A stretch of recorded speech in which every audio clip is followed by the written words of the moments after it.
Hiru hildako eta hainbat zauritu utzi ditu atzo arratsaldean Bogotako merkatalgune ezagun batean gertatutako leherketak.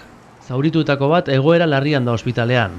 Erasotzaileek emakumeen komunean ezkutatu zuten lehergailua eta arratsaldeko 5etan leherrarazi zuten, 3 emakumeren heriotza eraginez. Erasoa bake prozesuaren erdian gertatu da. FARC eta Kolonbiako estatua gerrillaren armagabetzea osatzeko zorian daudenean hain zuten. Testuinguru horretan, erasoak bake prozesua zapuztuko duelako beldurra zabaldu da herritarren artean, eta bada atentatuaren helburua bake prozesua geldiaraztea dela pentsatzen duenik ere. Zentzu horretan, Juan Manuel Santos presidenteak indarrak batzera deitu ditu herritarrak, horrelako erasoek bake prozesua oztopatu ez dezaten. No hay en este momento todavía indicios claros sobre quién pudo haber sido. Los que quieren aguar la fiesta de la paz no van a tener éxito.